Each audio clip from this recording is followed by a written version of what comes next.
Hi friends, આજના લેક્ચરની અંદર આપણે ખાસ અગત્યના બે ટોપિક છે એ ડિસ્કસ કરવાના છીએ. એમાં પહેલો જે ટોપિક છે એ છે આત્મપ્રેરણ અને બીજો જે ટોપિક મારે ડિસ્કસ કરવાનો છે એ છે અન્ય પ્રેરણ. આમ તમે જોવા જાઓ તો કોમ્પિટિટિવની અંદર આ બે ટોપિક છે એ ખાસ અગત્યના થશે. એમાં સૌથી પહેલાં મારે ડિસ્કસ કરવું છે એ છે આત્મપ્રેરણ.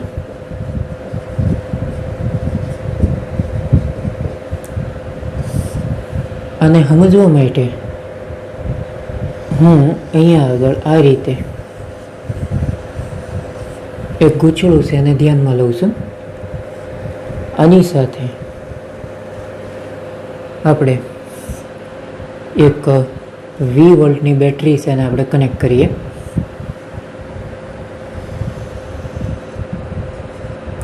આ બેટરીનો પ્લસ થશે, આ માઇનસ થશે. ધારો કે બેટરીમાંથી પસાર થતો જે પ્રવાહ છે એને આપણે કહી દઈએ આઈ. આમ તમે જોવા જાઓ તો આ ગૂંચળું છું. જ્યારે ગૂંચળામાંથી પ્રવાહ પસાર થશે એટલે ગૂંચળું છે એક ચુંબક તરીકે વર્તશે. આમ તમે જોવા જઈશો તો આ ગૂંચળું છે એ ખરેખર હવે સોલેનોઇડ તરીકે વર્તશે. ડન. સોલેનોઇડ તરીકે વર્તે તો એનું ચુંબકીય ક્ષેત્ર માટેનું સૂત્ર છે એવરીબડીનો જ, એ આપણને ખ્યાલ છે. એ છે B બરાબર μ0 n ઇન્ટુ આઈ. અહીંયા આગળ સ્મોલ n આવે છે, એ દર્શાવે છે એકમ લંબાઈ દીઠ આટાની સંખ્યા. એટલે B બરાબર તમે આવું પણ લખી શકો μ0 ni અપોન L.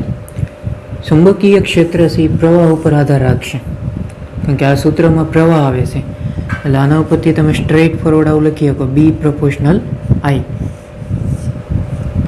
અને અહીંથી દેખીતી જ વસ્તુ છે કે તમે I જેટલો પ્રવાહ પસાર કરશો એટલે ગૂંચળું છે એક ચુંબક તરીકે વધશે જ્યારે ગૂંચળામાંથી તમે પ્રવાહ પસાર કરાવશો ત્યારે. હવે છે ને પ્રવાહ આમ પસાર થાય ગૂંચળામાં, જો એમ પ્રવાહ પસાર થતો હોય તો એનું ચુંબકીય ક્ષેત્ર છે આમ આવશે. ડન. એટલે આ રીતે ચુંબકીય ક્ષેત્ર રેખાઓ છે એને હું બતાવું. તમને ખ્યાલ છે કે ચુંબકીય ક્ષેત્ર રેખાઓ છે એ બંધ ગાળાઓ રચે. એટલે આ રીતે ક્લોઝ લૂપ છે એ તૈયાર થશે. અહીંથી આમ ક્ષેત્ર રેખાઓ બહાર આવે છે એટલે બંધ ગાળો આમ રચાશે. સિમિલર અહીંયા આગળ પણ બંધ ગાળો રચાશે નોર્મલી આ રીતે, કારણ કે અમુક ક્ષેત્ર રેખાઓ આમ થઈ આમ પસાર થશે, અહીંથી આમ નીકળે એટલે આ રીતે બંધ ગાળો છે એ બનશે. કરેક્ટ. હવે અહીંયા આગળ ખાસ અગત્યની બાબત એ છે, આ જે ગૂંચળું છે એ n આટાઓ ધરાવે છે. જો એક આટો હોય તો એની સાથે સંકળાતું ફ્લક્સ કેટલું આવશે? φ. n આટા છે તો એની સાથે સંકળાતું ફ્લક્સ કેટલું આવે? n∅. તો હાવ આ જે આટાઓ છે એ એકબીજાની હાવ નજીક રહેલા છે એમ વિચારો તમે, તો એની સાથે સંકળાતું ફ્લક્સ એટલે એ થઈ જશે નોર્મલી n∅. સો n∅ છે એ થઈ જશે કુલ ફ્લક્સ. હવે ફ્લક્સ છે એ પ્રવાહ ઉપર આધાર રાખશે. જો બેટરીમાંથી પસાર થતો પ્રવાહ તમે ચેન્જીસ કરશો તો ગૂંચળા સાથે સંકળાયેલ ફ્લક્સની અંદર ફેરફાર થાય, પરિણામે ગૂંચળામાં EMF ઉત્પન્ન થશે. કરેક્ટ. એટલે આમ તમે જોવા જઈશો તો કુલ ફ્લક્સ છે એ પ્રવાહ ઉપર આધાર રાખશે. ડન. કારણ કે ફ્લક્સ માટેનું ફોર્મ્યુલા છે આપણે આગળ, flux φ is equal to AB cos θ. હવે બહુ વ્યવસ્થિત સમજજો. B છે એ આમ છે અને આ રીતે ગૂંચળું છે એટલે એનો એરિયા છે આમ આવશે. કરેક્ટ. તો એરિયા અને ચુંબકીય ક્ષેત્ર બે એકબીજાને સમાંતર થશે. સમાંતર થાય તો થીટા છે એ 0 નો થશે એટલે આપણને ફાઇનલી ફ્લક્સ કેટલું મળશે? φ બરાબર AB. ડન.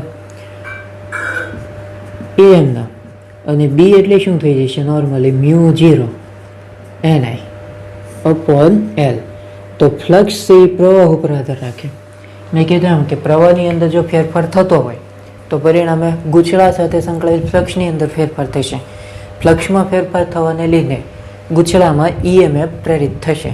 ડન. એટલે આવું લખી શકાય કે કુલ ફ્લક્સ છે એ પ્રવાહ ઉપર આધાર રાખે છે. ડન. હવે છેલ્લે છે નિશાની તમે દૂર કરશો એટલે ત્યાં આગળ તમારે અચળાંક છે એ મૂકવો પડશે. અહીંયા આગળ જે અચળાંક આવે છે n∅, ઇઝ ઇક્વલ ટુ એ અચળાંકને હું કહું છું એલ ઇન્ટુ આઈ. તો આ પહેલું ઇક્વેશન તમને મળશે. અધરવાઇઝ અહીંથી તમે એલ છે અને તમે સબ્જેક્ટ બનાવો તો ફાઇનલ શું આવશે? So L is equal to N phi upon I. આ જે અચળાંક છે એને કહેવામાં આવે છે આત્મપ્રેરકત્વ. આત્મપ્રેરકત્વ. ડન. જો ગુજરાતીમાં લખવું હોય તો એને આ રીતે લખાય L is equal to N phi એટલે કુલ ફ્લક્સ, એટલે અંશમાં આવશે કુલ ફ્લક્સ અને છેદમાં પ્રવાહ છે તો ગુજરાતીમાં એને આ રીતે લખાય એલ બરાબર કુલ ફ્લક્સ છેદની અંદર ટોટલ પ્રવાહ. અહીંયા આગળ ખાસ એક બાબત સમજવા જેવી એ છે કે તમને જો કુલ ફ્લક્સ આપ્યું હોય અને આટાની સંખ્યા આપી હોય તો તમારે આટાની સંખ્યાને ધ્યાનમાં નથી લેવાની, કારણ કે કુલ ફ્લક્સ એટલે જ એન ફાઈ થાય. ઓલરેડી એની અંદર આટા આવી ગયેલા છે એટલે આ ખાસ ધ્યાનમાં રાખવાનું થશે. ધારો કે 1000 આટા હોય અને કુલ ફ્લક્સ છે એ 7 વેબર હોય તો 1000 આટાનું કોઈ મહત્વ જ નથી. ટોટલ ફ્લક્સ તમારે ધ્યાનમાં રાખવાનું રહેશે. જો આ નાની નાની બાબતો છે એ તમારે ખાસ ધ્યાનમાં રાખવાની રહેશે. બીજી એક અગત્યની વસ્તુ એ છે કે આત્મપ્રેરકત્વ છે એ અચળાંક છે, એટલે એ નથી ફ્લક્સ ઉપર આધાર રાખતું કે નથી પ્રવાહ ઉપર આધાર રાખતું.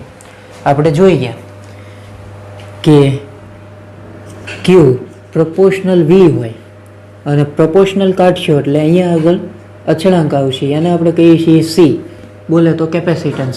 તો કેપેસિટન્સ એ નથી વિદ્યુત ભાર ઉપર આધાર રાખતું કે નથી વિદ્યુત સ્થિતિમાનના તફાવત ઉપર આધાર રાખતું. તો સી છે એ ક્યુ અને વીથી સ્વતંત્ર છે. એવી જ રીતે આપણે ઓહમનો નિયમ ભણી ગયા કે આઈ પ્રપોર્શનલ વી અને છેલ્લે છે નિશાની કાઢો એટલે વી બરાબર એક આવું ઇક્વેશન આવતું તો આઈ ઇન્ટુ આર. તો અવરોધ છે એ નથી પ્રવાહ ઉપર આધાર રાખતું, નથી વોલ્ટેજ ઉપર આધાર રાખતું. ડન. એનાથી એ સ્વતંત્ર છે. પછી આપણે આવું પણ ભણી ગયા આર પ્રપોર્શનલ એલ બાય એ. અહીંયા આગળ આપણે અચળાંક લાવતા હતા રો એલ બાય એ. તો અવરોધકતા છે એ નથી અવરોધ ઉપર આધાર રાખતું, લંબાઈ ઉપર નથી આધાર રાખતું કે એરિયા ઉપર નથી આધાર રાખતું. ડન. એટલે ખાસ તમારે ધ્યાનમાં એ રાખવાનું છે કે આત્મપ્રેરકત્વ છે એ નથી ફ્લક્સ ઉપર આધાર રાખતું કે નથી પ્રવાહ ઉપર આધાર રાખતું. એ કોના ઉપર આધાર રાખે છે? ઓકે, આ ગૂંચળું તમે લીધેલું છે એની અંદર આટા કેટલા છે એના ઉપર એક તો આધાર રાખશે, એટલે એલ છે એ આટાની સંખ્યા ઉપર આધાર રાખે. પછી ગૂંચળું છે એની સાઇઝ કેવી છે, નાનું ગૂંચળું છે મોટું છે. ડન. સાઇઝની અંદર આવશે નોર્મલી એરિયા અને લંબાઈ, બરોબર. એટલે એક તો એ સાઇઝ ઉપર આધાર રાખશે, એની સાઇઝ કેવી છે. આ ઉપરાંત પરિમાણ ઉપર પણ આધાર રાખશે. પરફેક્ટ. પછી અહીંયા આગળ ગૂંચળામાંથી તમે જ્યારે પ્રવાહ પસાર કરશો એટલે ગૂંચળું એક સોલેનોઇડ તરીકે વર્તશે અને સોલેનોઇડ માટે ચુંબકીય ક્ષેત્ર આ હશે μ0 n ઇન્ટુ આઈ. એટલે એ એક તો મ્યુ ઉપર આધાર રાખશે, બરોબર. ધારો કે સોલેનોઇડની અંદર તમે લોખંડનો ગર્ભ નાખી દો, લોખંડ, તો એની તમારે પરમિએબિલિટી લેવી પડે, એટલે એ માધ્યમ ઉપર આધાર રાખશે. In શોર્ટમાં correct. સો એટલી બાબતો ઉપર છે એ આત્મપ્રેરકત્વ છે એ આધાર રાખશે. પણ યાદ રાખજો પ્રવાહ કે કુલ ફ્લક્સ ઉપર આત્મપ્રેરકત્વ છે એ આધાર રાખતું નથી, કારણ કે એ અચળાંક છે. હવે આ જે સમીકરણ છે એનું આપણે સમયની સાપેક્ષે બે બાજુ વિકલન કરીએ. સો બે બાજુ તમે વિકલન કરશો એટલે આવું તમને મળશે ને. નોર્મલી એન આટાની સંખ્યા છે એ ચેન્જીસ ન થાય એટલે એ અચળ થશે. ડી ફાઈ બાય ડીટી ડેટ ઇક્વલ ટુ એલ અચળાંક છે અને આઈનું વિકલન થશે એટલે એ થશે DI by DT. N D phi by DT એટલે એ થઈ ગયું નોર્મલી પ્રેરિત ઈએમએફ, એટલે એ આવશે minus E is equal to L D I by DT. આ માઇનસ નિશાની આને આપી દઈએ તો ઈ બરાબર આવશે minus L D I by DT. હવે ખાસ સમજજો આ જે ઘટના છે એની અંદર લેન્ઝનો નિયમ અને ફેરેડેનો નિયમ, આ બેયના નિયમનું પાલન થાય. કારણ કે n/dt ફેરેડેનો નિયમ છે અને ઋણ નિશાની છે એ લેન્ઝના નિયમની હાજરી બતાવે. કરેક્ટ. એટલે આજે મેં થિયરી લીધેલી છે આત્મપ્રેરણની, એમાં લેન્ઝનો નિયમે પડાશે અને ફેરેડેનો નિયમ પણ પડાશે, કારણ કે બે આવે છે. n/dt એ તો નોર્મલી ફેરેડેનો જ નિયમ છે અને ઋણ નિશાની છે એ લેન્ઝના નિયમની હાજરી બતાવે છે. એટલે આત્મપ્રેરકત્વની ઘટનામાં આ બે નિયમો છે એનું પાલન થાય છે. સો આ તમને એક સિમ્પલ ઇક્વેશન મળશે, આ સીધું તમારે યાદ રાખવાનું રહેશે. સો ડીઆઈ છે એ પ્રવાહમાં થતો ફેરફાર છે, ડીટી છે એ સમયમાં થતો ફેરફાર છે, એલ છે આત્મપ્રેરકત્વ છે અને ઈ છે એ ઈએમએફ છે. ટોટલ આમાં તમને 5 બાબતો આપશે અને એમાંથી એક તમારે ભૌતિક રાશિ છે એ ફાઇન્ડ કરવાની રહેશે. તમને ઈએમએફ આપી દેશે, 2 પ્રવાહ આપશે, 1 સમય આપશે. કરેક્ટ. તો તમને આત્મપ્રેરકત્વ છે એ મળી જશે. ડન. સો આ બેઝિક બાબત થઈ ગઈ, જે એકદમ સ્ટ્રેટ ફોરવર્ડ આખી બાબત થઈ ગઈ. ઓકે, કોના ઉપર આધાર રાખશે એ થઈ ગયું. પછી આત્મપ્રેરકત્વ છે એનું સૂત્ર આવી ગયું. ટોટલ 2 સૂત્ર આવશે, પહેલું આ થઈ છે, બીજું આ થશે. આ ઉપરાંત આનો એકમ શું આવશે? ઓકે, એકમ તમે અહીંથી બનાવી શકો. ઉપર કુલ ફ્લક્સ છે એટલે ફ્લક્સનો એકમ આવશે વેબર અને છેદમાં પ્રવાહ છે એટલે એ આવશે એમ્પિયર. વેબર પર એમ્પિયરને કહેવામાં આવશે નોર્મલી હેનરી. કેપિટલ H વડે આપણે એને બતાવશું, કારણ કે ફેરેડેએ જેટલા પ્રયોગો કર્યા એવા જ પ્રયોગો હેનરીએ પણ કર્યા હતા. સો એની યાદની અંદર આત્મપ્રેરકત્વ છે એનો બીજો એકમ રાખવામાં આવે છે હેનરી. સો હેનરી છે, નોટ સ્વાઇનરી. બરોબર, એટલે ખાસ ધ્યાન રાખવાનું રહેશે. પારિમાણિક સૂત્ર તમે જાતે બનાવી શકશો, એટલે એમાં હું જતો નથી. ત્યાર પછી એક ખાસ નાનકડી થિયરી છે મારે ડિસ્કસ કરવી છે, એ છે ઇન્ડક્ટર. પરિપથનો જે ઘટક આત્મપ્રેરકત્વ ધરાવતો હોય એને કહેવામાં આવે છે નોર્મલી ઇન્ડક્ટર. વ્યાખ્યા લખું છું. પરિપથનો જે ઘટક આત્મપ્રેરકત્વ ધરાવે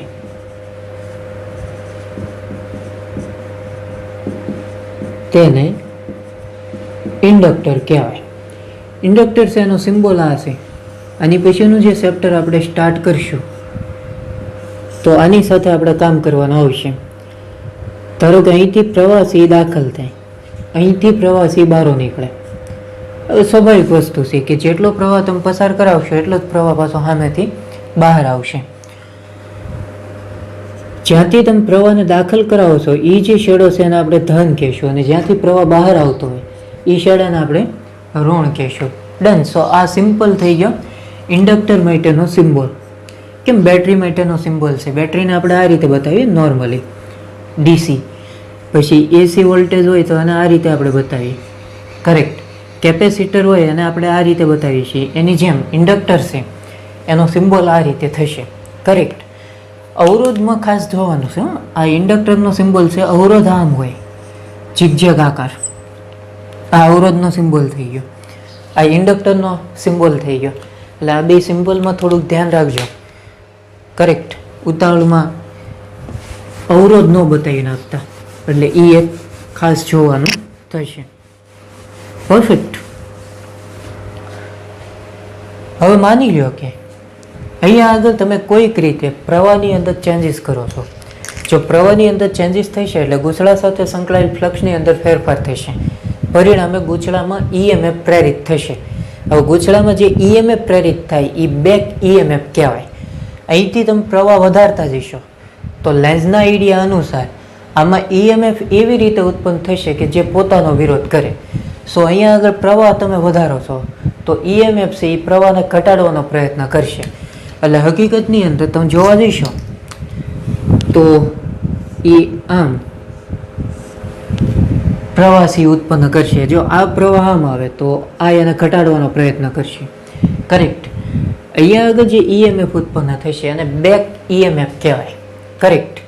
સો જે પ્રવાહની અંદર જો વધારો કરવામાં આવે તો ઈએમએફ એવી રીતે ઉત્પન્ન થશે કે જે એનો વિરોધ કરશે. સો એને કહેવામાં આવે છે નોર્મલી બેક ઈએમએફ. એકમ સમયની અંદર કરવું પડતું કાર્ય એટલે એ પાવર થઈ ગયો. સો DW બાય ડીટી. આ પાવર થઈ ગયો નોર્મલી, અને પાવર માટેનું સિમ્પલ સૂત્ર હશે વી ઇન્ટુ આઈ. અહીંયા આગળ વીની જગ્યાએ આપણે ઈ લઈશું. હું અહીંયા આગળ મૂલ્ય લઉં છું, અને આમે ઋણ નિશાની શું બતાવે છે? લેન્ઝના નિયમની હાજરી. Correct. So D W by D T, અને ઈ એટલે આ થઈ ગયું normally L D I by D T into I. So અહીંથી ડીટી ડીટી કેન્સલ આઉટ થશે, એટલે ડી ડબલ્યુ એટલે શું થશે? Normally L I DI. હવે આનું તાત્પર્ય સમજ્યો, આ શું કહેવા માગે છે? આઈ જેટલો પ્રવાહ હતો અને ડીઆઈ જેટલો તમે વધારો છો અથવા ફેરફાર કરાવો છો, તો આટલા પ્રવાહની અંદર ફેરફાર કરાવવા માટે તમારે આટલું કાર્ય કરવું પડે. સો એ થઈ ગયું ડી ડબલ્યુ. કરેક્ટ. સ્ટાર્ટિંગમાં પ્રવાહ કેટલો હતો? આઈ. પછી તમે પ્રવાહથી વધારો અથવા તો ઘટાડો છો, તો એ પ્રવાહનો ફેરફાર છે. આટલા પ્રવાહના ફેરફાર માટે આટલું તમારે કાર્ય કરવું પડે, ડી ડબલ્યુ જેટલું. કરેક્ટ. હવે આનું આપણે બે બાજુ કરી નાખીએ સંકલન. જો બે બાજુ સંકલન કરશો એટલે ડી ડબલ્યુનું થઈ જશે ડબલ્યુ. એલ તો અચળ છે, અને સંકલનમાં શું આવશે? આઈ ઇન્ટુ ડીઆઈ, 0 થી આઈ. સો એક ઘાત વચ્ચે વધેલો લબાસો છેદમાં આવશે, એટલે આ તમને મળશે આઈ સ્ક્વેર બાય 2, 0 થી આઈ. તો કાર્ય આપણને કેટલું મળશે? Half L i square. આ જે કાર્ય છે એ ઇન્ડક્ટરની અંદર ચુંબકીય ઉર્જા તરીકે યુઝ થશે. સો ચુંબકીય ઉર્જાને આપણે યુબી વડે બતાવશું, અને એ આવશે હાફ એલ આઈ સ્ક્વેર. આ ઇન્ડક્ટરની અંદર સંગ્રહિત થશે ચુંબકીય ઉર્જા સ્વરૂપે. કરેક્ટ. સો યુબી બરાબર હાફ એલ આઈ સ્ક્વેર. વાસ્તવની અંદર આ જે સમીકરણ છે એ કાઇનેટિક એનર્જી સાથે બંધ બેસતો આવે છે. સો કે બરાબર હાફ એમ વી સ્ક્વેર. હાફ તો છે જ, પછી એલની જગ્યાએ આવશે એમ, અને આઈની જગ્યાએ આવશે વી. બરોબર. એટલે એમ છે એ દળ છે, તો દળને સમતુલ્ય શું આવશે? ઇન્ડક્ટર. પછી વી છે એ વેલોસિટી છે, તો એને સમતુલ્ય શું આવશે? અહીંયા આગળ કરંટ આવશે. ડન. સો કે બરાબર હાફ એમ વી સ્ક્વેર સાથે આ બંધ બેસતો આવે છે, એટલે યુબી બરાબર થઈ જશે half L into I square. Correct. So આ બેઝિક આખો આઈડિયાઝ થઈ ગયો. આ જે થિયરી છે ઇન્ડક્ટરની, એ તમારે ખાસ અગત્યની કરવાની રહેશે, કારણ કે આ 5 સ્ટાર થિયરી છે. આમાંથી સિલી ક્વેશ્ચન છે એ પૂછાતા હોય છે. સો આ પહેલી થિયરી થઈ ગઈ આત્મપ્રેરણની અંદર.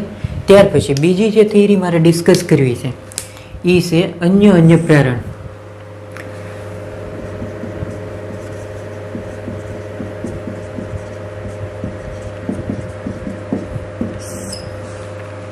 આની અંદર હું બે ગૂંચળાઓ છે એને એકબીજાની નજીક રાખું છું. ધારો કે આ પહેલું ગૂંચળું, અહીંયા આગળ આપણે ધારો કે કોઈ બીજું ગૂંચળું છે એ લઈએ. ધારો કે આ પહેલું, આ બીજું. હવે ધારો કે પહેલા ગૂંચળા સાથે આપણે આ રીતે કોઈ બેટરી છે એને આપણે કનેક્ટ કરીએ. હોય અહીંયા છે, અને બીજા ગૂંચળા સાથે આપણે એક સંવેદનશીલ ગેલ્વેનોમીટર છે એને જોડીએ. આ રીતે આ પ્લસ છે, આ માઇનસ છે. હવે ધારો કે આમાંથી હું પ્રવાહ પસાર કરાવું છું I1. જો પહેલું ગૂંચળું છે એટલે પસાર થતો પ્રવાહ I1. બીજા ગૂંચળા સાથે તમે બેટરી જોડી હોત તો એમાંથી પસાર થતા પ્રવાહને મારે I2 કહેવું પડે, કારણ કે બે ગૂંચળાઓ છે. ડન. હવે I1 જેટલો પ્રવાહ છે એ ગૂંચળામાંથી પસાર થશે. ગૂંચળામાંથી પસાર થશે એટલે ગૂંચળું એક ચુંબક તરીકે વર્તશે. હવે પ્રવાહ આમ પસાર થાય તો ચુંબકીય ક્ષેત્ર આમ આવશે. ખ્યાલ આવશે? એટલે આનું ચુંબકીય ક્ષેત્ર સી આમ આવશે. હવે આ ચુંબક તરીકે વર્તે એટલે આમાંથી અમુક ક્ષેત્ર રેખાઓ આની સાથે સંકળાય. Everybody nose. સો એને આપણે આ રીતે બતાવીએ. આમ બંધ ગાળાઓ રચશે, એવી રીતે નીચે તરફ. ડન. હાવ પડોશીના નાતે આમાંથી તમે પ્રવાહ પસાર કરશો તો આની સાથે અમુક ક્ષેત્ર રેખાઓ સંકળાશે. જો પ્રવાહની અંદર હું ફેરફાર કરું તો આમાંય ફ્લક્સમાં ફેરફાર થાય, આમાંય ફ્લક્સમાં ફેરફાર થાય. કરેક્ટ, કારણ કે અમુક ક્ષેત્ર રેખાઓ પછી આની સાથે સંકળાય. ડન. એટલે આની અંદર જો હું પ્રવાહની અંદર ચેન્જીસ કરી એટલે આમાંય ફ્લક્સમાં ફેરફાર થશે, આમાંય ફેરફાર થશે. એટલે આનું નામ પડવામાં આવ્યું છે નોર્મલી અન્ય પ્રેરણ. કરેક્ટ. એટલે બે ગૂંચળા હોય, એક ગૂંચળામાંથી તમે પ્રવાહ પસાર કરાવશો, એની નજીકના ગૂંચળાની અંદર જો ફ્લક્સની અંદર ફેરફાર કરાવવામાં આવે તો એ જે ઘટના બનતી હોય એને કહેવામાં આવે છે નોર્મલી અન્ય પ્રેરણની ઘટના. અને આત્મપ્રેરણની ઘટના કહેવાય, કારણ કે એક જ ગૂંચળું છે ને એની સાથે જ તમે બેટરી જોડેલી છે અને એમાંથી જો પ્રવાહમાં ફેરફાર કરાવવામાં આવે તો પોતાનામાં ફ્લક્સની અંદર ફેરફાર થાય. કરેક્ટ. એટલે એને કહેવામાં આવે છે નોર્મલી આત્મપ્રેરણ. આત્મ એટલે સેલ્ફ અને પ્રેરણ એટલે ઇન્ડક્શન. સો ઇંગ્લિશમાં એને કહેવામાં આવે છે નોર્મલી સેલ્ફ ઇન્ડક્શન. અન્ય છે એને કહેવામાં આવે છે મ્યુચ્યુઅલ અને પ્રેરણ એટલે ઇન્ડક્શન. સો મ્યુચ્યુઅલ ઇન્ડક્શન એવું તમે કહી શકો. સેમ આ સ્ટોરી સોલેનોઇડ તરીકે વધશે એટલે ચુંબકીય ક્ષેત્ર તમને ખ્યાલ છે μ0n × I આવશે. કુલ ફ્લક્સ એ પ્રવાહ ઉપર આધાર રાખશે. આ પહેલું ગૂંચળું છે એમાં આટાની સંખ્યા આપણે લઈ લઈએ ધારો કે N1, બીજા ગૂંચળામાં આટાની સંખ્યા ધારો કે N2, આની સાથે સંકળાતા ફ્લક્સને આપણે કહીએ φ1, આની સાથે સંકળાતા ફ્લક્સને આપણે કહી દઈએ φ2. આમાંથી પસાર થતો પ્રવાહ I1 છે, તો આમાંથી પસાર થતો પ્રવાહ I2 કેવો પડે, કારણ કે ગેલ્વેનોમીટર છે એ આવર્તન બતાવશે. આવર્તન ત્યારે જ બતાવે કે જ્યારે પ્રવાહ પસાર થતો હોય. ડન. તો સીધું થઈ ગયું ને, N ઇઝ પ્રપોર્શનલ શું આવશે I. આપણે બીજા ગૂંચળા સાથે સંકળાયેલ ફ્લક્સની વાત કરીએ છીએ એટલે અહીંયા આગળ મારે વાસ્તવની અંદર આમ લખવું પડશે, બીજા ગૂંચળામાં આટાની સંખ્યા એટલે એ થઈ ગયું N2, બીજા ગૂંચળા સાથે સંકળાતું ફ્લક્સ એ થઈ ગયું φ2 અને પહેલા ગૂંચળામાં પ્રવાહની અંદર તમે ચેન્જીસ કરો છો એટલે એ આવશે I1. વાત સમજ में आती है? હું શું કહેવા માંગુ છું, પહેલા ગૂંચળામાં પ્રવાહ પસાર કરો છો, બીજા ગૂંચળાની અંદર ફ્લક્સની અંદર કેટલો ફેરફાર થાય એ આપણે મેળવીએ છીએ. એટલે બીજા ગૂંચળામાં આટાની સંખ્યા N2, એની સાથે સંકળાતું ફ્લક્સ એટલે φ2, એટલે આ કુલ ફ્લક્સ છે અને પ્રવાહ છે એ તો પહેલા ગૂંચળામાં છે. ડન. સો એ થઈ ગયું I1. જરૂરી નથી કે તમે આની સાથે જ બેટરીને કનેક્ટ કરી શકો. અહીંયા આગળ બેટરીને તમે કનેક્ટ કરશો તો આની વાત કરવાની, આની સાથે સંકળાતા ફ્લક્સની. ડન. તો આમ લખવું પડે તમારે, પહેલા ગૂંચળામાં આટાની સંખ્યા N1, એની સાથે સંકળાતા ફ્લક્સને આપણે કહી દઈએ φ1 અને હવે બીજા ગૂંચળામાં તમે પ્રવાહ પસાર કરો છો. ડન. આને તમે આ રીતે લખી શકો, જો પહેલા ગૂંચળાની સાથે સંકળાતા ફ્લક્સની તમે વાત કરતા હો તો આમ લખાય, પહેલા ગૂંચળામાં આટાની સંખ્યા N1, એની સાથે સંકળાતા ફ્લક્સને આપણે φ1 અને એમાંથી જ પ્રવાહ પસાર થાય. વોટેવર. પણ આ બેમાં મને રસ નથી, મને માત્ર ને માત્ર આમ જ રસ છે એટલે હું એની જ વાત કરું, પણ તમે આ રીતે પણ લખી શકો. ડન. એવું જરૂરી નથી, એટલે ખાસ અહીંયા આગળ તમારે ધ્યાન રાખવાનું રહેશે, એટલે બહુ વ્યવસ્થિત સમજતું જવાનું રહેશે એટલે આખો આઈડિયા છે એ તમારો ક્લિયર થઈ જશે. કરેક્ટ. છેલ્લે છે નિશાની કાઢશો એટલે અચળાંક આવશે. સો N2 φ2, આ થઈ ગયું I1. અહીંયા આગળ આવે છે અચળાંક તરીકે M. અહીંયા આગળ તમારે લખવું પડશે M21. M21, M12 એ બે સમાન જ આવશે. થોડીક વાર રહીને આપણે વાતચીત કરીએ, પણ અહીંયા આગળ યાદ એ રાખવાનું કે જેનું ફ્લક્સ હોય એ આંકડો પહેલાં લખવાનો, બીજા ગૂંચળાનું ફ્લક્સ છે φ2 તો એ આંકડો પહેલાં લખવાનો અને જેનો પ્રવાહ હોય એ આંકડો પછી લખવાનો. ડન. એટલે એ થઈ ગયું M21. So M21 is equal two શું આવશે નોર્મલી N2 φ2 ના છેદમાં I1. સિમ્પલ. આને કહેવામાં આવે છે નોર્મલી અન્ય પ્રેરકત્વ. મારી માટે આત્મપ્રેરકત્વ અને અન્ય પ્રેરકત્વ એ બેયના સૂત્ર સેમ જ થશે. તમે ચેક કરવા જઈશો તો અહીંયા આગળ કુલ ફ્લક્સ છેદમાં પ્રવાહ આવે, અહીંયા આગળ કુલ ફ્લક્સ છેદમાં પ્રવાહ આવે, એટલે આ બે સૂત્ર એક મતલબમાં તો સમાન જ છે, ખાલી અચળાંક અલગ અલગ છે. અન્ય પ્રેરકત્વ છે એ નથી ફ્લક્સ ઉપર આધાર રાખતું, નથી પ્રવાહ ઉપર આધાર રાખતું, કારણ કે એ અચળાંક છે. પણ આટાની સંખ્યા ઉપર આધાર રાખશે, સાઇઝ ઉપર આધાર રાખશે, પરિમાણ ઉપર આધાર રાખશે, તમે કયું માધ્યમ લીધેલું છે એના ઉપર એ આધાર રાખશે. આ ઉપરાંત બીજી બે બાબતો ઉપર પણ આધાર રાખશે. આ બે ગૂંચળાઓ છે એ એકબીજાની નજીક ગોઠવેલા છે કે દૂર ગોઠવેલા છે, એટલે આ બે ગૂંચળાઓ વચ્ચેના અંતર ઉપર આધાર રાખશે. જો બે ગૂંચળાઓ એકબીજાની નજીક હશે તો બીજા ગૂંચળા સાથે સંકળાતા ફ્લક્સમાં વધારો થશે. બે ગૂંચળાઓ એકબીજાથી દૂર હશે તો બીજા ગૂંચળા સાથે સંકળાયેલ ફ્લક્સમાં ઘટાડો થશે. એટલે જેમ ગૂંચળાઓ નજીક હશે એમ વધારે ફ્લક્સ સંકળાશે.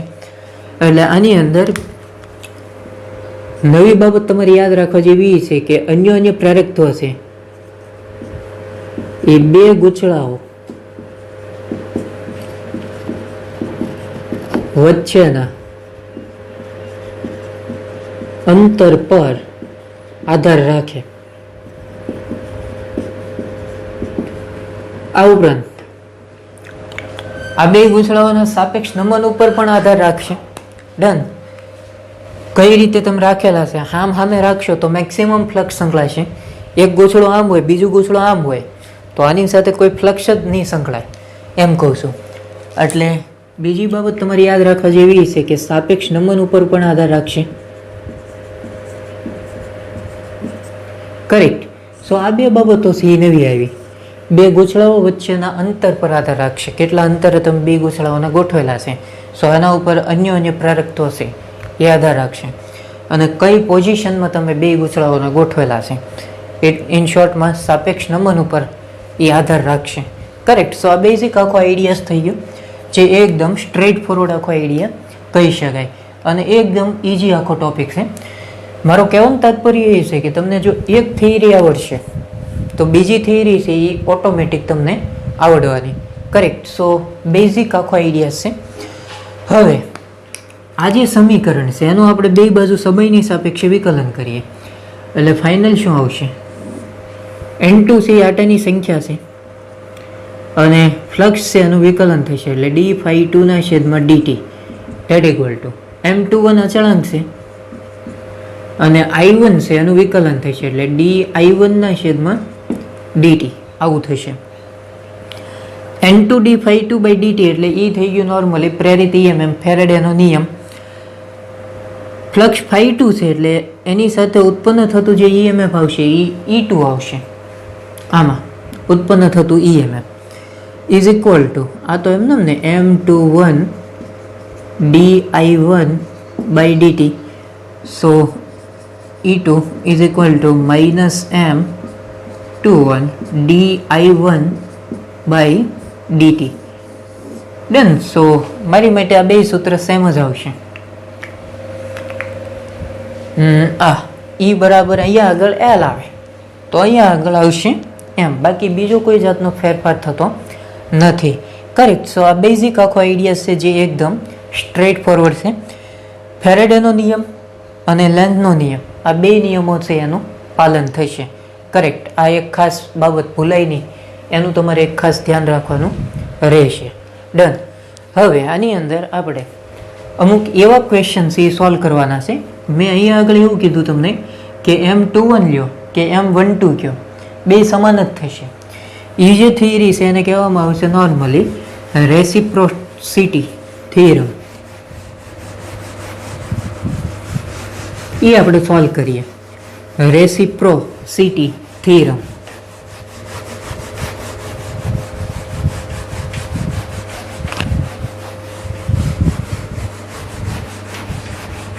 ચાલો ધ્યાન અહીંયા રાખો. NCERT-ની અંદર આ જે થિયરી છે એ અલગ રીતે લીધેલી છે. મેં અહીંયા આગળ જે રીતે લીધેલી છે એ રીતે એને ડિસ્કસ નથી કરેલું. એને બે સોલેનોઇડ લીધેલા છે, એક મોટો અને એક નાનો. બેયની લંબાઈ સેમ લીધેલી છે, આડશ જ છે.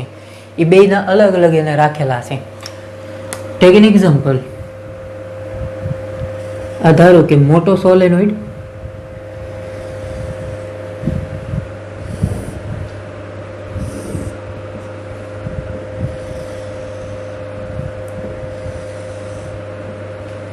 અને આની જે રેડિયસ છે એને આપણે કહી દઈએ R2. મોટો સોલેનોઇડ છે એને આપણે કહી દઈએ S2. આની અંદર બીજો એક નાનો સોલેનોઇડ છે એ ફિટ કરવામાં આવે એક્ઝેક્ટ આ રીતે.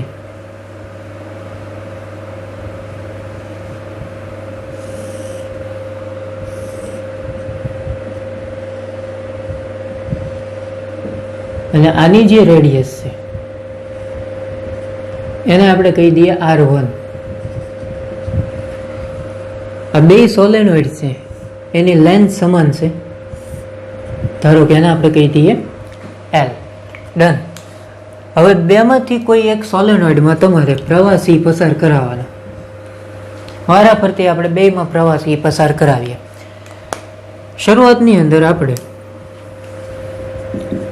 મોટા સોલેનોઇડમાંથી પ્રવાસી પસાર કરીએ.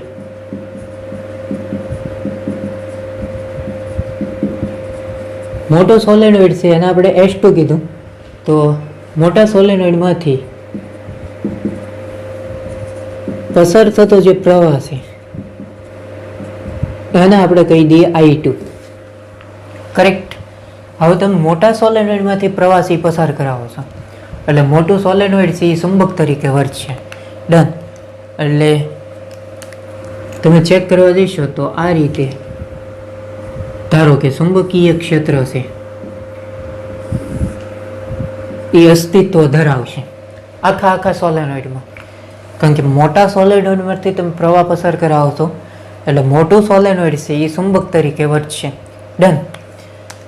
તો મોટું સોલેનોઇડ છે એનું ચુંબકીય ક્ષેત્ર કેટલું આવશે? સો મોટું સોલેનોઇડ છે એટલે એને આપણે B2 કહી દઈએ. સોલેનોઇડ માટેનું સૂત્ર છે μ0 Ni. કરેક્ટ. એટલે B2 is equal to μ0 N. અહીંયા આગળ તમારે લેવું પડશે I એટલે જેમાંથી તમે પ્રવાહ પસાર કર્યો હોય એ લેવું પડે નોર્મલી, અને આટાની સંખ્યા અહીંયા આગળ તમારે લેવી પડશે મોટા સોલેનોઇડની, કારણ કે એમાંથી તમે પ્રવાસી પસાર કરાવો છો. કરેક્ટ. એટલે B2 is equal to μ0 N2 I2. તમે અહીંયા આગળ સ્મોલ n બરાબર લઈ શકો n/L. લંબાઈ તો સેમ છે એટલે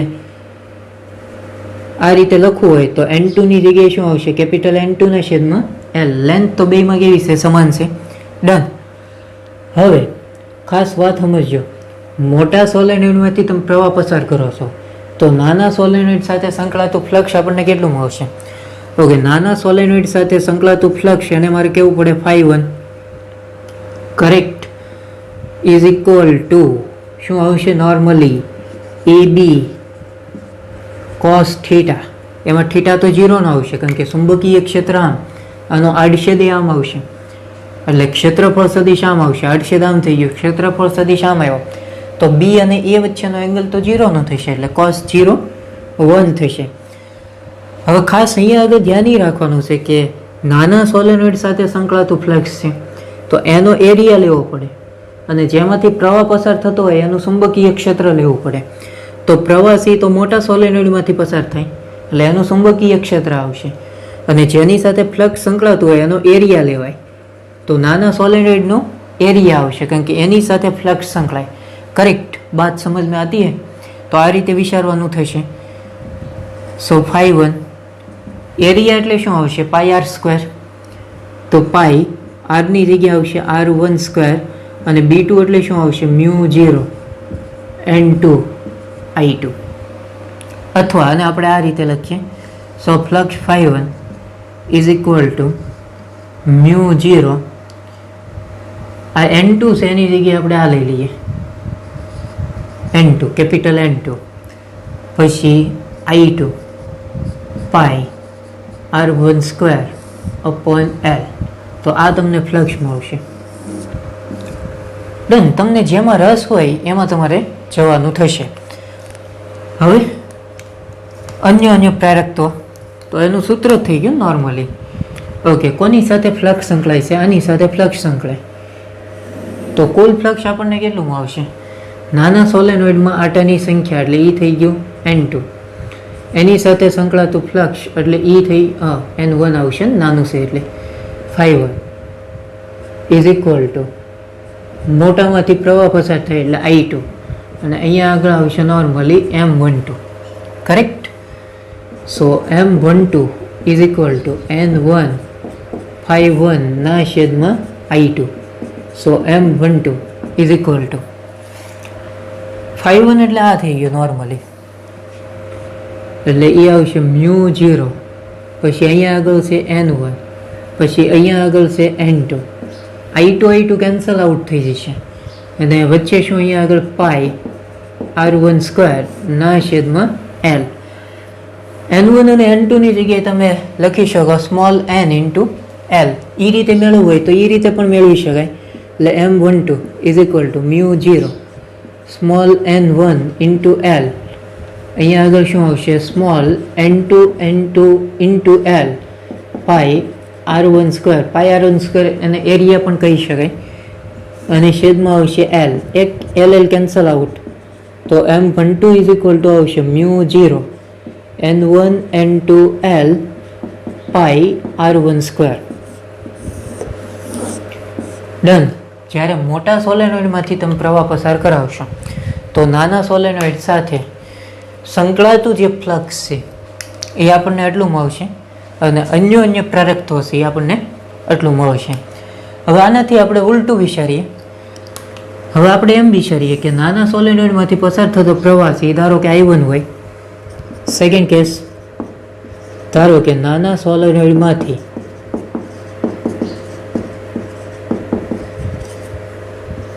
પસાર થતો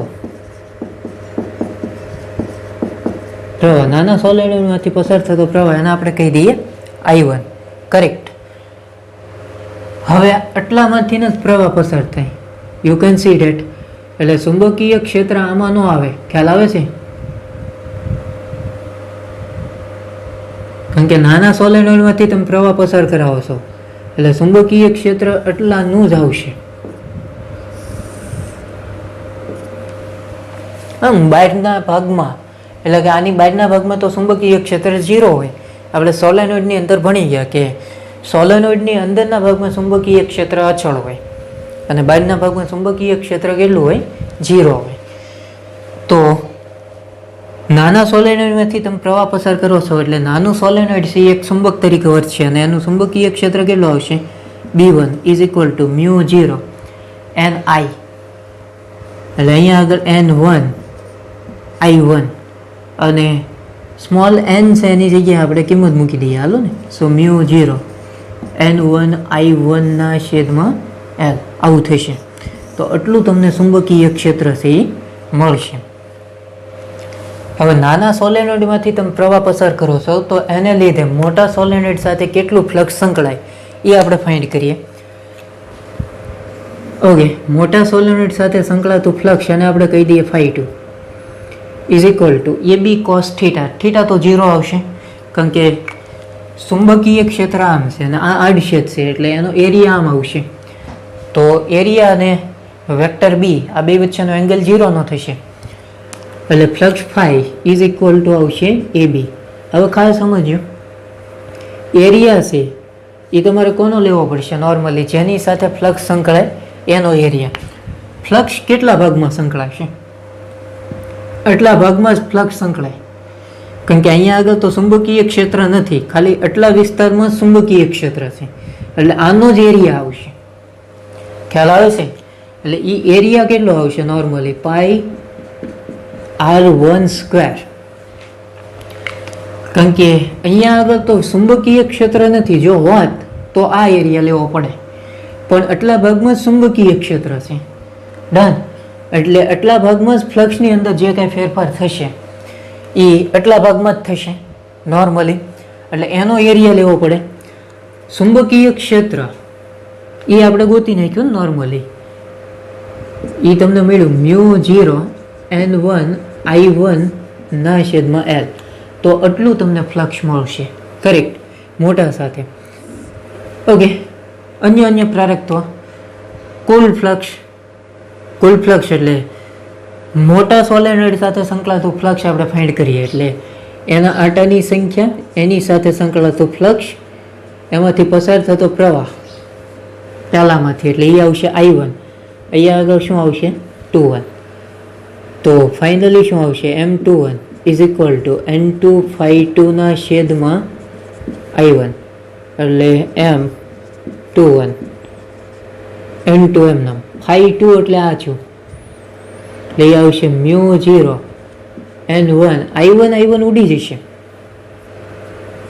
ડન. અને પાઈ r1² અને છેદમાં આવશે l. થોડુંક વ્યવસ્થિત આપણે લખવું હોય તો લખી શકીએ. એટલે આવશે M21 is equal to μ0 n1 n2 into pi r1 square upon l, અથવા n1 એટલે સ્મોલ n ઇન્ટુ l, એક l ઉડી જશે એટલે ફાઇનલ આવું આવે ને, μ0 n1 n2 l પાઈ r1 સ્ક્વેર. તમે કેરફુલી ચેક કરવા જઈશો તો આ બે ઇક્વેશન સેમ આવ્યા, μ0 n1 n2 ઇન્ટુ l પાઈ r1 સ્ક્વેર. તો આનો મતલબ એવો છે કે M12 છે ઇઝ M21 થશે અને એની બરાબર m થશે. સો આને કહેવામાં આવે છે નોર્મલી રેસિપ્રોસિટી થિયરમ. શું કહેશું આને? Reciprocity theorem. કરેક્ટ. આનું ગુજરાતી એવું થાય કે મોટામાંથી પ્રવાહ પસાર કરો કે નાનામાંથી પ્રવાહ પસાર કરો, બેયના અન્ય પ્રેરકત્વ છે એ સમાન મળશે. કરેક્ટ. એટલે એને કહેવામાં આવશે નોર્મલી રેસિપ્રોસિટી થિયરમ. ડન. સો પછી અહીંયા આગળ તો હવે M12 કે M21 લખવાનો કોઈ મતલબ નથી, કારણ કે મેં સાબિત કરી નાખ્યું કે M12 છે ઇઝ M21 છે અને એની બરાબર તમે એમ લખી શકો. ડન. સો આ બેઝિક આખો આઈડિયા છે જે એકદમ સ્ટ્રેટ ફોરવર્ડ આખો આઈડિયા કહી શકાય. ડન. હવે આને આધારે અમુક આપણે પ્રોબ્લેમ છે એ સોલ્વ કરીએ જે એકદમ સ્ટ્રેટ ફોરવર્ડ છે અને સૂત્ર તરીકે તમે સીધા એને યાદ રાખી શકો. હવે છે ને પ્રવાહ, ધારો કે તમને કોઈ બે ગૂંચળા આપ્યા હોય, એક ગૂંચળું મોટું હોય, બીજું ગૂંચળું નાનું હોય અને સમકેન્દ્રીય હોય. બે ગૂંચળાઓના કેન્દ્ર છે એ એક જ કેન્દ્ર ઉપર કેન્દ્રિત થયેલા હોય. તો મોટું ગૂંચળું છે ને એમાંથી જ હંમેશા પ્રવાહ છે એને પસાર કરાવવાનો, જેથી કરીને ઇઝી થાય. અને નાના ગૂંચળામાંથી તમે પ્રવાહ પસાર કરાવશો તો ધંધે લાગશો, કારણ કે એ અઘરું થશે. એટલે તમારે રેસિપ્રોસિટી થિયરમ છે એનો યુઝ કરવો પડશે. એટલે પહેલેથી જ તમારે એક નાનું ગૂંચળું હોય, એક મોટું ગૂંચળું હોય તો હંમેશા મોટા ગૂંચળામાંથી પ્રવાહ છે એ પસાર કરાવવાનો. કરેક્ટ. એક આપણે પ્રોબ્લેમ બનાવીએ. આ રીતે ધારો કે એક ગૂંચળું છે, આની જે રેડિયસ છે ધારો કે કેપિટલ R છે, અહીંયા આગળ એક બીજું નાનું ગૂંચળું છે, એની જે રેડિયસ છે એ છે ધારો કે સ્મોલ r. આ રીતે તમને બે ગૂંચળા આપ્યા હોય તો મોટું ગૂંચળું હોય એમાંથી હંમેશા પ્રવાહ છે એને પસાર કરાવવાનો, કારણ કે આમાંથી તમે પ્રવાહ પસાર કરાવશો એટલે આ ચુંબક તરીકે વર્તશે. તો કેન્દ્ર આગળ કેટલું ચુંબકીય ક્ષેત્ર ઉદ્ભવશે એની માટેનું સૂત્ર છે. જ્યારે આમાંથી પ્રવાહ તમે પસાર કરાવશો તો બાજના ભાગમાં કેટલું ચુંબકીય ક્ષેત્ર આવશે એની માટેનું સૂત્ર નથી આપણી આગળ. એટલા માટે આવા બે ગૂંચળા આપ્યા હોય તો હંમેશા મોટા ગૂંચળામાંથી તમારે પ્રવાહ છે પસાર કરાવવાનો. ધારો કે આપણે પ્રવાહ આ રીતે પસાર કરાવીએ એટલે આ એક ચુંબક તરીકે વર્તશે, પ્રવાહ આમ પસાર થાય એટલે ચુંબકીય ક્ષેત્ર બહાર આવશે. એટલે એને આપણે આ રીતે ડોટ વડે બતાવશું, કારણ કે પ્રવાહ આમ પસાર થાય એટલે ચુંબકીય ક્ષેત્ર છે એ બહાર આવશે. તો આ જે મોટું ગૂંચળું છે એનું ચુંબકીય ક્ષેત્ર કેન્દ્ર ઉપર કેટલું આવશે? તો એની માટેનું સૂત્ર આપણે ભણી ગયા, μ0I અપોન 2R. આટાની સંખ્યા ધારો કે 1 છે એટલે n બરાબર 1 થઈ ગયું. આમાંથી પસાર થતો પ્રવાહ I છે અને કેન્દ્રથી આની રેડિયસ કેટલી આપેલી છે? Capital R. તો એટલું તમને ચુંબકીય ક્ષેત્ર મળશે. ડન. આની સાથે કેટલું ફ્લક્સ સંકળાય એ મારે ફાઇન્ડ કરવું હોય તો ફાઈ બરાબર AB cos 0 થશે.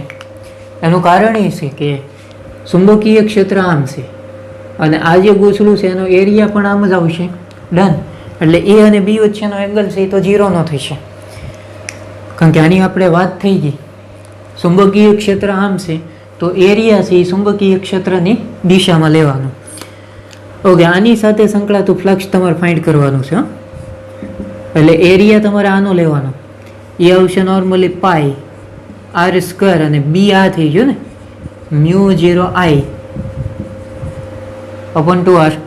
I સી આને છેદમાં આવે તો ફાઈ અપોન I એટલે આ તમને શું આવશે? μ0 pi r² upon 2R.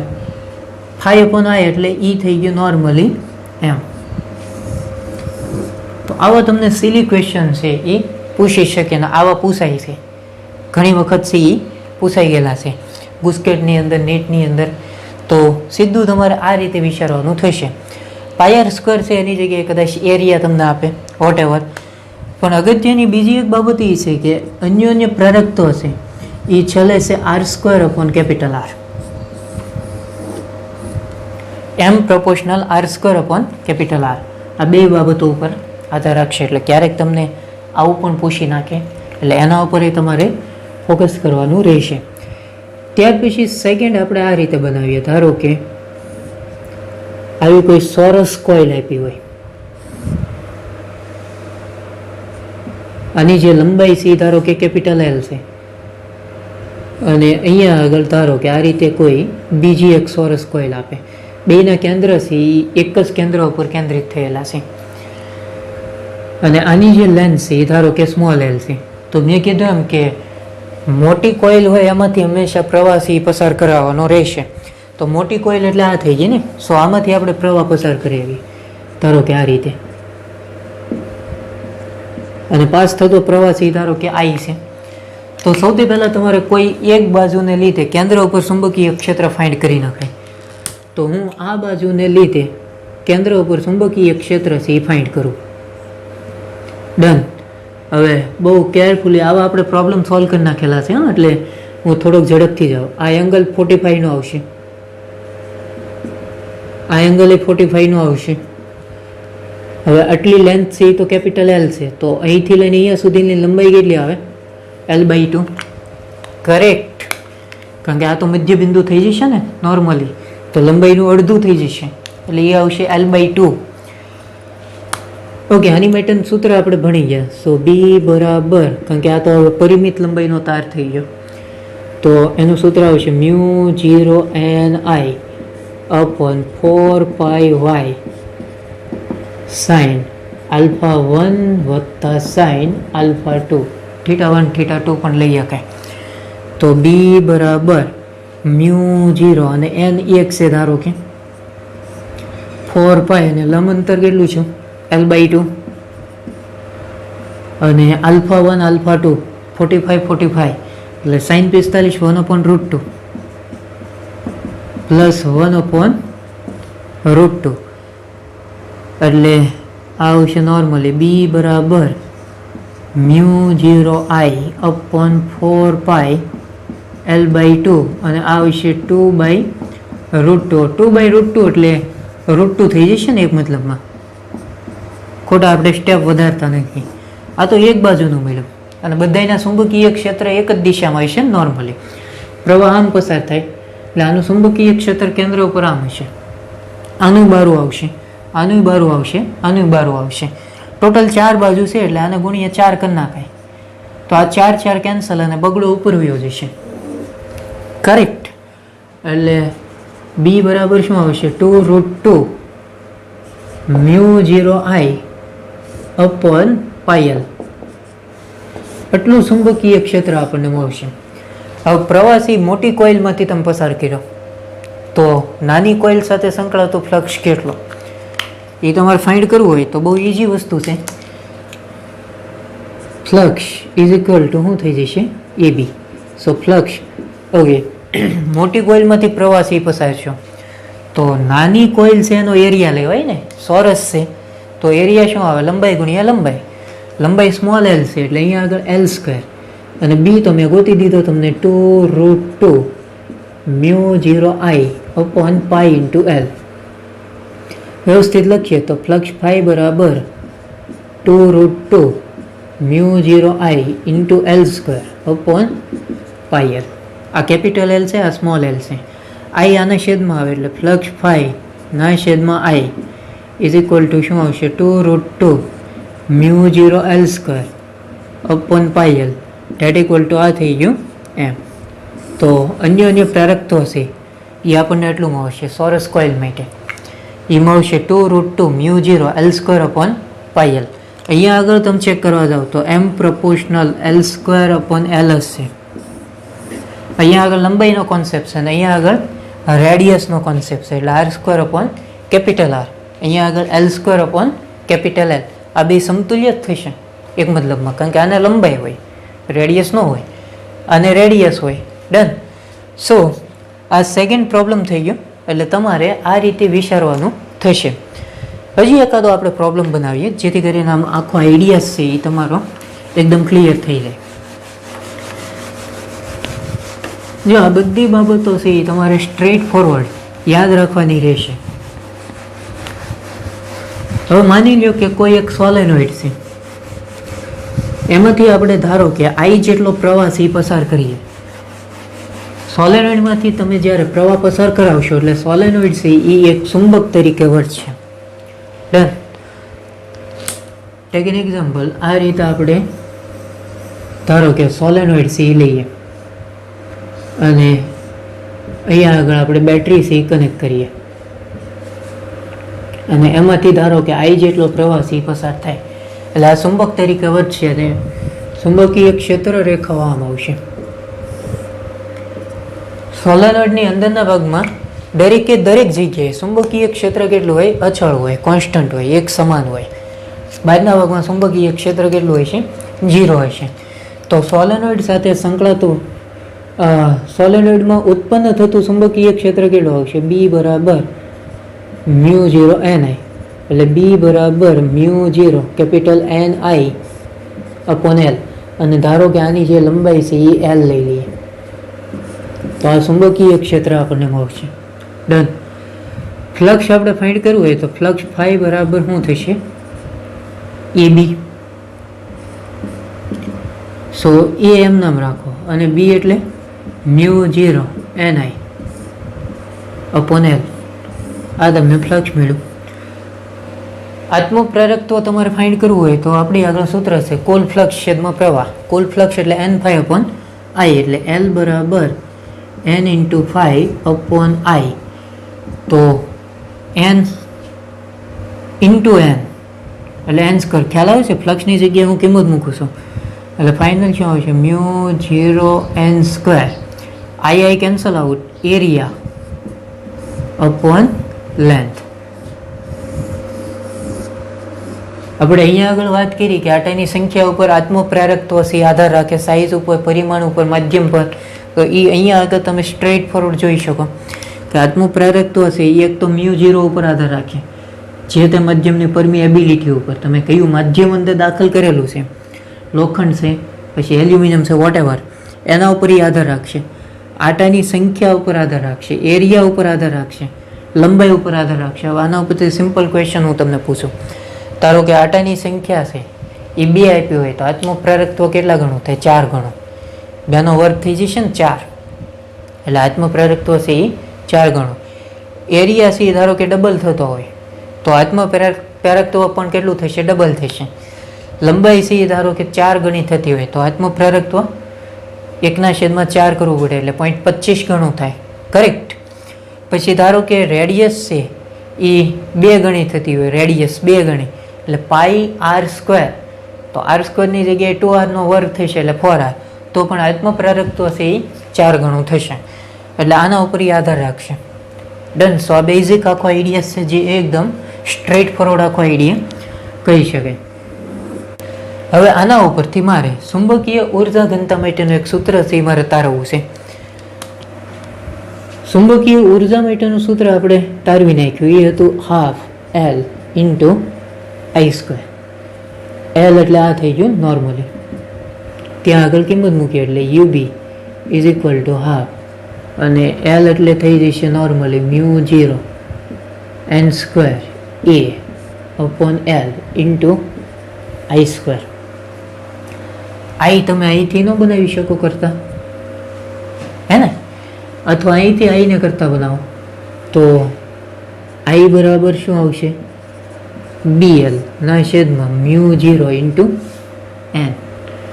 Work કરીને અહીંયા આગળ જવા દો એટલે UB is equal to half μ0 n square A upon L અને આ થઈ જશે B square L square upon μ0 square n square. n square cancel out, L cancel out, પછી એક μ0 કેન્સલ આઉટ, વધે એટલું આપણે લખી નાખીએ UB is equal to half પછી અહીંયા આગળ આવશે નોર્મલી b², પછી a ઇન્ટુ એક l આવશે, અને છેદમાં અહીંયા આગળ એક μ0 આવશે. આવ્યું. એકમ કદ દીઠ ઉર્જાને ઉર્જા ઘનતા કહેવાય. ઉર્જા ઘનતા એટલે રો, સફિક્સમાં આપણે બી બતાવશું, ચુંબકીય છે એટલે. તો ઉર્જાને છેદમાં કુલ કદ આવું થશે ને. એકમ કદ દીઠ ઉર્જા, એને ઉર્જા ઘનતા કહેવાય. તો ફાઇનલી શું આવશે? Rho B is equal to AL cancel out થશે, અથવા આ AL છે આના છેદમાં લઈ લો તો ફાઇનલ શું આવશે? b²/2 μ0. તો આ તમને મળશે ઉર્જા ઘનતા. આ સૂત્ર તમારે સ્ટ્રેટ ફોરવર્ડ યાદ રાખવાનું છે. Rho B is equal to b²/2 μ0. કેપેસિટરની અંદર આપણે ઉર્જા ઘનતા માટેનું સૂત્ર લાવતા તે યાદ કરો છો? એ હતું રો E is equal to ½ ε0 into e². તો એને સમતુલ્ય છે જો, અને આપણે આ રીતે લખીએ rho B is equal to ½ ગુણ્યા 1/μ0 ગુણ્યા b². હાફ તો છે જ, 1/μ0 સમતુલ્ય ε0 અને e ને સમતુલ્ય b આવશે. સો એના જેવું જ છે. કરેક્ટ. એટલે આ બે સૂત્ર તમારે ક્લિયર હોવા જોઈએ. ડન. અને આમે આપણે સ્ટાર્ટિંગમાં ચોથું ચેપ્ટર લીધું ત્યારે આપણે વાત કરી હતી કે ઇલેક્ટ્રોસ્ટેટિક્સ તમારું જેટલું પાવરફુલ હશે એટલું તમારું મેગ્નેટિઝમ છે એ વધારે સ્ટ્રોંગ થશે, કારણ કે સૂત્ર છે એ બધા ઇલેક્ટ્રોસ્ટેટિક્સ ઉપરથી જ તારવેલા છે. અને મેં અમુક થિયરીની અંદર એમ્પિયર સર્કિટલનો નિયમ ને એ બધા મેં તમને કીધા હતા કે ઇલેક્ટ્રોસ્ટેટિક્સનું આ સૂત્ર છે, ગોસનું ફોર્મ્યુલા, એના ઉપરથી આ તારવીને આપેલું છે, અને એ આપણે સાબિત પણ કર્યું હતું. ડન. એટલે જેને સૂત્ર જો યાદ ન રહેતા હોય એની માટે ઇલેક્ટ્રોસ્ટેટિક્સ છે એ તમારું ક્લિયર હોવું જોઈએ. જો એના સૂત્ર આવડતા હોય ને ભૌતિક રાશિ વિશે તમને ખ્યાલ હોય કે ભાઈ ε0 છે અને સમતુલ્ય 1/μ0 થાય, તો એના ઉપરથી તમે યાદ રાખી શકો. ડન. સો આ બેઝિક આખો આઈડિયા છે જે એકદમ સ્ટ્રેટ ફોરવર્ડ આખો આઈડિયા કહી શકાય. પરફેક્ટ. સો એનસીઆરટી વિભાગમાં આવી આવો. એની અંદર આપણે થોડાક પ્રોબ્લેમ્સ એ સોલ્વ કરીએ એટલે આ ટોપિક છે આપણો ક્લિયર થઈ જાય એકદમ. હવે આની અંદર એકદમ સિમ્પલ ક્વેશ્ચન્સ એ પૂછેલા છે, બરોબર. એમાં એક ઉદાહરણ મેં લઈ લીધેલું છે, 10મું ઉદાહરણ જો. ચુંબકીય ક્ષેત્ર બી, ક્ષેત્રફળ એ અને સોલેનોઇડની લંબાઈ L ના પદોમાં સોલેનોઇડમાં સંગ્રહિત ચુંબકીય ઉર્જા માટેનું સૂત્ર મેળવો.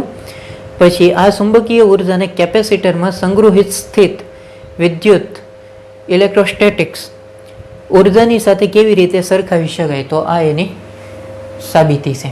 કરેક્ટ. આ રીતે તમે એને સરખાવી શકશો. એટલે એ ઉદાહરણ તમારું ક્લિયર થઈ ગયું. પછી 9મું ઉદાહરણ પણ સોલ્વ કરાવી નાખ્યું. એમાં તમને એવું કહી દીધું કે બે સમકેન્દ્રિત ગોળાકાર ગૂંચળા, એક નાની ત્રિજ્યા R1 નું અને બીજું મોટી ત્રિજ્યા R2 નું છે, જ્યાં R1 R2 ને કેન્દ્રો સંપાત થાય તેમ સમઅક્ષીય મૂકવામાં આવેલ છે. તો આ ગોઠવણનું અન્ય પ્રેરકત્વ કેટલું થશે? આની પહેલાનું આપણે જે પ્રોબ્લેમ લીધા એમાં એક મોટી કોઇલ લીધી હતી, એક નાની કોઇલ લીધી હતી, એકની રેડિયસ કેપિટલ R લીધી હતી, એકની સ્મોલ r લીધી હતી, અને પછી આપણે તારવણીથી રીતે અહીંયા આગળ R1 R2 આપેલું છે, સિમિલર છે, બરોબર. પછી એક પ્રોબ્લેમ તમને આપેલો છે જો. એનસીઆરટીનો સ્વાધ્યાયનો 8મો ન્યુમેરિકલ જો. એક પરિપથમાં 0.1 સેકન્ડમાં વિદ્યુત પ્રવાહમાં 5 એમ્પિયરથી 0 એમ્પિયર ઘટાડો થાય છે. 200 વોલ્ટ સરેરાશ EMF પ્રેરિત થાય તો આ પરિપથનો આત્મપ્રેરકત્વનો અંદાજ આપો. સિમ્પલ આ સૂત્રનો યુઝ કરવાનો. E બરાબર L di/dt. હવે દાખલા આપ્યો હોય ત્યારે ઋણ નિશાનીનું મહત્વ નથી, બરોબર, અને લખો અને કાઢો તો છેલ્લે લખવાનું ઋણ નિશાની લેન્ઝના નિયમની હાજરી બતાવે. સરેરાશ EMF તમને આપેલું છે 200. પછી L તમારે ગોતવાનું છે, DI તફાવત લેવાનો, 5 - 0 એટલે 5 આવશે, અને ટાઈમ તમને આપેલો છે 0.1 સેકન્ડ. સાદું રૂપ આપશો એટલે તમને આત્મપ્રેરકત્વ છે એ મળી જશે. કરેક્ટ. એટલે એમાં આપણે બહુ ખોટો ટાઈમ નહીં બગાડીએ. પછી સ્વાધ્યાયનો 9મો જુઓ. એમાં તમને એવું કહી દીધું કે પાસ પાસે રહેલ ગૂંચળાની જોડનું અન્યોન્ય પ્રેરકત્વ 1.5 હેનરી છે, એટલે એમ આપ્યું. જો એક ગૂંચળામાં 0.5 સેકન્ડમાં વિદ્યુત પ્રવાહનો ફેરફાર dt આપી દીધું 0.5 સેકન્ડ, અને ફેરફાર આપી દીધો 0 થી 20 એમ્પિયર, એટલે di થઈ ગયું, એ 20 એમ્પિયર આવશે. તો અન્ય ગૂંચળા સાથે સંકળાયેલ ફ્લક્સનો ફેરફાર કેટલો થશે? તો અહીંયા આગળ આપણે એલની જગ્યાએ એમ લેવાનું, ઇઝ ઇક્વલ ટુ n∅/I લઈ સાદુરૂપ આપી દેવાનું થશે, એટલે તમને આન્સર છે એ મળી. ત્યાર પછી એનસીઆરટીનો સ્વાધ્યાયનો 16મો ન્યુમેરિકલ જો. એમાં તમને 2 ક્વેશ્ચન્સ એ પૂછેલા છે. પહેલા ક્વેશ્ચનમાં તમને એવું કહી દીધું કે આકૃતિમાં દર્શાવ્યા પ્રમાણે એક લાંબા સીધા તાર અને એ બાજુવાળા એક ચોરસ ગાળા વચ્ચેના અન્ય પ્રેરકત્વ માટેનું સૂત્ર મેળવો. ઓકે, અહીંયા આગળ એક તમને સીધો તાર આપેલો છે અને એમાંથી પસાર થતો પ્રવાહ છે, ધારો કે I છે, અને આ રીતે તમને કોઈ એક ચોરસ લૂપ આપેલી છે. ડન. હવે લૂપમાં તમે જેમ જેમ આગળ તરફ જતા જશો એમ એમ આ અંતર છે એ બદલાતું જશે. કરેક્ટ. તો મારે શું કરવું પડશે? આ લૂપમાં કોઈક જગ્યાએ એક નાનો અમથો ટુકડો છે એ વિચારવો પડશે, જેથી કરીને અંતર છે અને આપણે કોન્સ્ટન્ટ લઈ શકીએ. કરેક્ટ. અને તારથી ધારો કે r જેટલા અંતર આપણે એક નાનો અમથો ટુકડો છે એ વિચારીએ. પરફેક્ટ. અતિ લાંબો તાર છે તો એનું ચુંબકીય ક્ષેત્ર હોય કેટલું? તો કે μ0I/2πr. ડન. સો આ તમને મળશે નોર્મલી ચુંબકીય ક્ષેત્ર. તારમાંથી તમે I જેટલો પ્રવાહ પસાર કરો છો, એટલે આ જે તાર છે એ એક ચુંબક તરીકે વર્તશે, અને આની અંદર કંઈક ફ્લક્સ છે એ પ્રેરિત થશે. નાનો ટુકડો છે તો એની સાથે સંકળાતું ફ્લક્સ એટલે એ થઈ જાય d∅, ઇઝ ઇક્વલ ટુ અહીંયા આગળ શું આવશે? નોર્મલી b × a, પણ a એટલે શું આવશે? da, નાના ભાગ માટે. તો d∅ is equal two b એટલે આ થઈ ગયું નોર્મલી, એટલે એ આવશે μ0I/2πr. હવે અહીંયા આગળ આ તો લંબચોરસ છે ને, નાનો ટુકડો, અને આ જે છે એ ધારો કે dr, અને પહોળાઈ છે એ ધારો કે a, અથવા લંબાઈ આપણે a લઈએ, પહોળાઈ છે એ dr લઈએ, તો એરિયા શું આવશે? લંબાઈ ગુણ્યા પહોળાઈ, એટલે a × dr. બે બાજુ કરી નાખીએ આપણે સંકલન. સો d∅ નું થઈ જશે 5. અહીંયા આગળ અચળ વહી લઈ લઈએ બારું, એટલે μ0I/2π. અહીંયા આગળ આવશે 1/r × dr. લિમિટ તમારે અહીંયા આગળ મૂકવી પડશે. લિમિટ શું આવશે? વિચારવાનું શરૂ કરો. અહીંથી અહીંયા સુધીનું ડિસ્ટન્સ x, અહીંથી અહીંયા સુધીનું ડિસ્ટન્સ કેટલું આવશે? એટલું a, એટલું x, તો એ આવશે x + a. 1/r છે એનું રેખા સંકલન કેટલું આવશે? ln/r. ગુડ. એટલે આ આવશે flux ϕ is equal two μ0IA/2π. આ આવશે ln/r, ને લિમિટ આવશે x થી x + a. સો આનું આપણે સાદું રૂપ આપી દઈએ, અપર લોઅર લિમિટ છે એ મૂકી દઈએ, એટલે flux ϕ is equal two μ0I/a/2π. હવે અપર લિમિટ આવશે x + a અને લોઅર લિમિટ આવશે x, તો ફાઇનલ શું આવશે? ln x + a - ln x. અને આ રીતે પણ લખાય μ0IA/2π. સો ln x + a/x.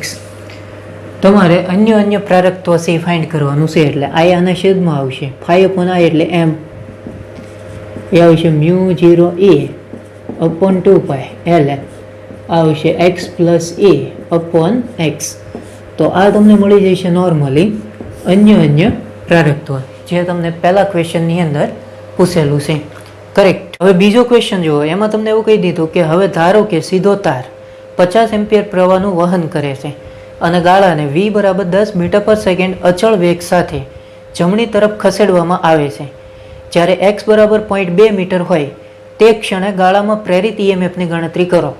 એ બરાબર 0.1 મીટર લ્યો અને ધારો કે ગાળો મોટો અવરોધ ધરાવે છે. ઓકે, આ જે ગાળો છે એને વી જેટલા વ્યક્તિ આમ ખસેડવામાં આવે, આમાંથી પ્રવાસી પસાર થાય છે. આ ગાળો જેમ જેમ આમ જતો જશે એમ એમ આની સાથે સંકળાયેલ ફ્લક્સની અંદર ફેરફાર થશે. જો ફ્લક્સમાં ફેરફાર થાય તો પરિણામે એમાં ઈએમએફ ઉત્પન્ન થશે. એ ઈએમએફ કેટલું હોય છે તો કે ઈ બરાબર માઇનસ d∅/dt. આટાની સંખ્યા તો 1 છે, કરેક્ટ. આને હું આ રીતે લખું છું, થોડુંક ધ્યાન આપો.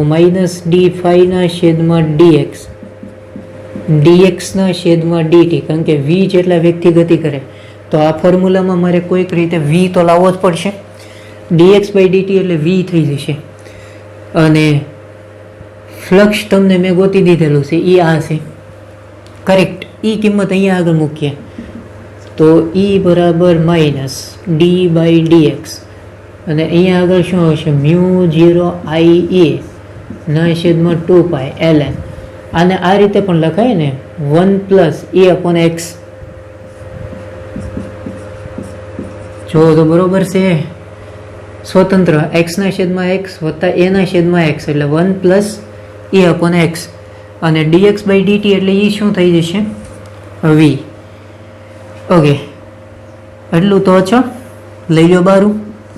તો E બરાબર -μ0Ia/2π × v અને અહીંયા આગળ આવશે નોર્મલી d/dx અને ln શું આવશે, 1 + a/x આવું થશે, કરેક્ટ. હવે તમને ખ્યાલ હશે કે d/dx log x હોય તો એનું વિકલન શું થશે, 1/x. ગુડ. એટલે આવું થશે નોર્મલી. E બરાબર -μ0Ia/v/2π અને આનું થઈ જશે 1/1 + a/x. આ તો હજી માત્ર ને માત્ર તમે ln નું વિકલન કર્યું ને, આ પદનું હજી ફરી વાર વિકલન કરવું પડશે. એટલે આમ લખે d/dx 1 + a/x. એગ્રી? ચાલો, E બરાબર -μ0Iab/2π ગુણ્યા 1/1 + a/x. ને આનું વિકલન શું થશે? ઓકે, આનું તો 0 થઈ જશે ને, d/dx of 1 અચળ છે એટલે એનું વિકલન 0. આનું ખાલી આવશે તો આમ હોય ને, d/dx a/x એ અચળ, d/dx અને x ઉપર જાય એટલે -1 ઘાત થાય, એટલે આ આવશે -1 આગળ આવે, 1 ઘાત ઘટે એટલે આમ લાગે -a/, વિકલન આવડે છે, બરોબર ને? એટલે અહીંયા આગળ આવશે નોર્મલી -a/x², કરેક્ટ. હવે માઇનસ માઇનસ પ્લસ થઈ જશે, જો ડન. એટલે ઈએમએફ E બરાબર શું આવશે, μ0Ia/v/2π આવશે 1/1 + a/x અને આવી જશે નોર્મલી a/x². એટલું ઈએમએફ છે એ મળશે. બધી ડેટા કી માહિતી તમને આપેલી છે, બધી કિંમતો તમે અહીંયા આગળ મૂકશો એટલે ફાઇનલ તમને આન્સર છે એ મળી જશે, કરેક્ટ. ઓકે, તો આજે છે એ ખાસ કરીને ગણતરીને રિલેટેડ છે, બરાબર. નાની નાની બાબતો છે એ આની અંદર આવી જશે કે ભાઈ અહીંયા આગળ કઈ રીતે તમારે વિચારવાનું છે. વી જેટલા વ્યક્તિ ગતિ કરે એટલે આ ઈએમએફમાં વી વાળું પદ આવવું જોઈએ. એક પ્રોબ્લેમ આપણે ઓલરેડી સ્ટાર્ટિંગમાં ગણી નાખ્યો, સો એના જેવો જ છે. એમાં એક સીધો તાર હતો, એમાંથી પસાર કરતા હતા તમે આઈ જેટલો પ્રવાહ, અને અહીંયા આગળ તમે રિંગ રાખતા હતા, એની રેડિયસ સ્મોલ આર હતી અથવા સ્મોલ એ હતી, આર જેટલા અંતરે હતું, અને આ બાજુ તમે વી જેટલા વ્યક્તિ ગતિ કરાવતા હતા, કરેક્ટ. સો એના જેવો જ છે. ઓલી બાજુ તમે વી જેટલા વ્યક્તિ તમે ગતિ કરાવશો આ ચોરસ ગાળાને. તો આની અંદર નાની નાની બાબતો આવી. એક તો પહેલી બાબત એ છે કે ln હોય એનું વિકલન શું થઈ જશે, 1/, કરેક્ટ. ln x હોય તો એનું વિકલન થશે 1/x. પછી આનું ફરીવાર વિકલન થશે. એટલે થોડુંક આમ શીખવા મળે.